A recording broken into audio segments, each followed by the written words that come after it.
According to the U.S. Department of Health and Human Services, at some time in our lives, often while recovering from a serious illness or accident, almost 70% of us, that's 7 out of every 10 Americans, will require some sort of convalescent or nursing, hospice, assisted living, or custodial care.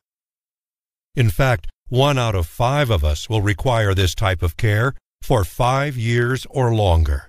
That's why it's often referred to as long-term care.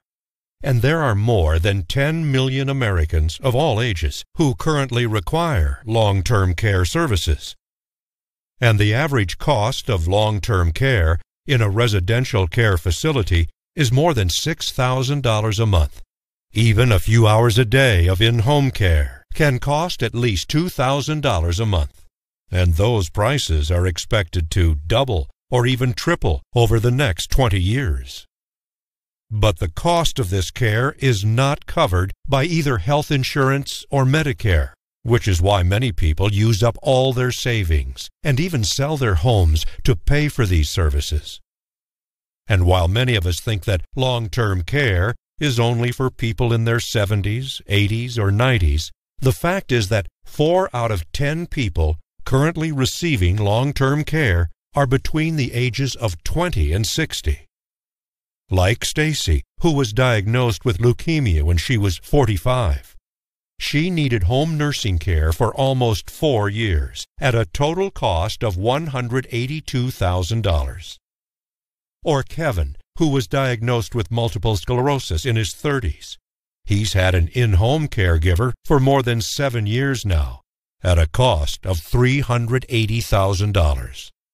Of course, long-term care is more often required at older ages, like Jenna, whose Alzheimer's progressed to the stage at which she required 24/7 resident nursing care for the last 2 years of her life, and it cost her family more than $140,000. Like Jenna, if we cannot afford to pay for long-term care ourselves, we must then rely on family members to either provide care to us or to pay the cost for us. So, what's the most economical way to pay for long-term care? With long-term care insurance.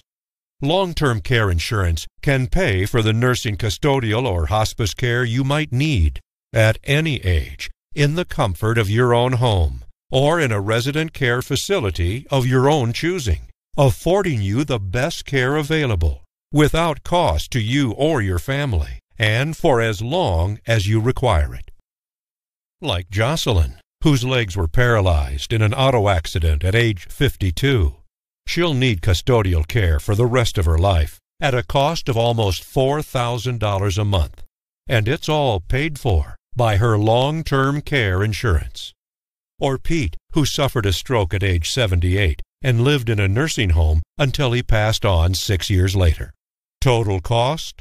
$370,000, all paid for by his long-term care insurance. Or Marie, whose emphysema required an in-home caregiver for almost 4 years before she passed away at 91, and the cost amounted to more than $220,000, again, all paid for by her long-term care insurance. That's why more than 8 million Americans have already purchased long-term care insurance, coverage that currently pays out more than $3 billion each year to thousands of long-term care patients.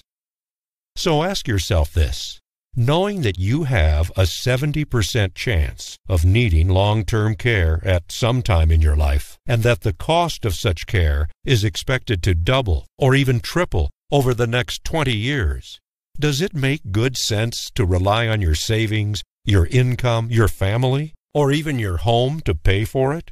Or does it make better sense to insure those expenses, affording you the best care available without any risk to your income or your assets, and without any risk of becoming a financial obligation or an imposition to your family?